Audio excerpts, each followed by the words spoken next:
খসড়া অনুমোদন। মূল বেসিক সর্বনিম্ন 30,000 টাকা নির্ধারণ করে খসড়া অনুমোদন।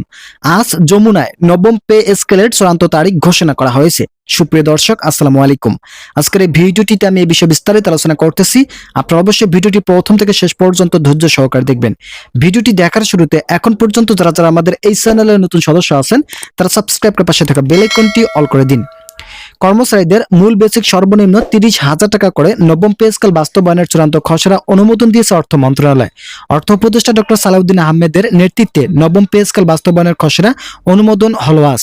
দীর্ঘদিন থেকে সরকারি চাকরিজীবীরা নবম পে স্কেল বাস্তবায়ন নিয়ে আন্দোলন করার ফলে আজকের বৈঠকে তা চূড়ান্তভাবে অনুমোদন দেওয়া হয়েছে। পে কমিশনের চেয়ারম্যান জাকির আহমেদ খান গতকাল অভ্যন্তরীণভাবে বলেছেন যে আমাদের সকল কার্যক্রম শেষ হয়েছে, এখন শুধুমাত্র অর্থ মন্ত্রণালয় থেকে অনুমোদনের অপেক্ষা পালা। অবশেষে আজ অর্থ মন্ত্রণালয় থেকে অনুমোদন দেওয়ার ফলে সরকারি কর্মচারীদের আর্থিক অবস্থানকে সচল রাখার বিষয়ে ইতিবাচক তথ্য উঠে এসেছে।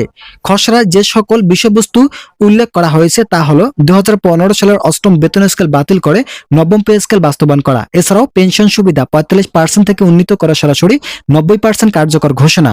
এই দুটি সিদ্ধান্ত সরকারি চাকরিজীবীদের অর্থনৈতিক অবস্থানকে বহুগুণে বৃদ্ধি করবে। ভিডিওটি চলাকালীন সময় আমি আপনাদের কাছে বিনীতভাবে রিকোয়েস্ট করতেছি, আপনারা যারা এখন পর্যন্ত আমাদের এই চ্যানেলের নতুন সদস্য আছেন তারা সাবস্ক্রাইব করে পাশে থাকা বেল আইকনটি অল করে দিন।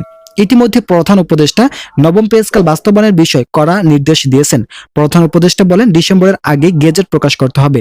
যেহেতু সকল কার্যপ্রক্রিয়া ইতিমধ্যে শেষ হয়েছে, সেক্ষেত্রে সময় বিলম্ব না করে নবম পে স্কেল বাস্তবায়নের মাধ্যমে কর্মচারীদের বেতন ও ভাতা বৃদ্ধি করাই হচ্ছে বর্তমান সময়ের অন্যতম মূল লক্ষ্য। পে কমিশনের চেয়ারম্যান সহ অর্থ উপদেষ্টাকে ইঙ্গিত করে বলেন, যেভাবে হোক ডিসেম্বরের মধ্যে নবম পে স্কেল ঘোষণা করতে হবে, যার ফলে আজ দ্রুত গতিতে কর্মচারীদের বেতন ও ভাতা বৃদ্ধির অনুমোদন দিয়েছে অর্থ মন্ত্রণালয়।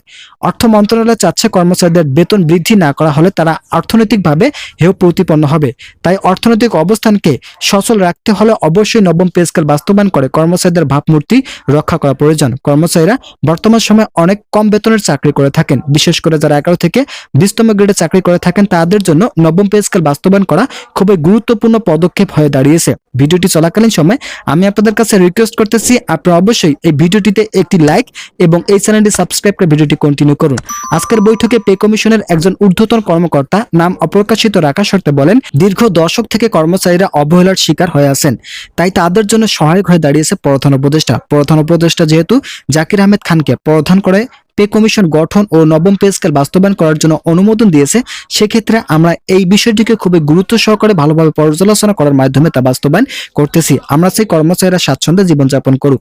ইতিমধ্যেই নবম পে স্কেল বাস্তবায়নের জন্য সরকারি কর্মকর্তা কর্মচারীরা 30 নভেম্বরের মধ্যে পে কমিশনের সুপারিশ চূড়ান্ত করার আলটিমেটাম দিয়েছে। তবে অন্তর্বর্তী সরকারের অর্থ উপদেষ্টা জানিয়েছেন, বর্তমান সরকার কেবল রূপরেখা তৈরি করবে, বাস্তবায়ন পরবর্তী সরকার আমলে আশা করা যাচ্ছে এর আগেই নবম পে স্কেল বাস্তবায়ন করা হবে, যা সরকারি চাকরিজীবীদের অবস্থানকে স্বস্তি দিচ্ছে। ইতিমধ্যে এই বিষয়ে নতুন একটি প্রতিবেদন প্রকাশিত হয়েছিল। আজকের এই ভিডিওটিতে আমি প্রতিবেদনের সকল বিষয় বিস্তারিত আলোচনা করলাম। আশা করি ভিডিওটি থেকে অনেক উপকার পেয়েছেন। যদি উপকার পেয়ে থাকেন তাহলে অবশ্যই চ্যানেলটি সাবস্ক্রাইব করে পাশে থাকা বেল আইকনটি অল করে দিন।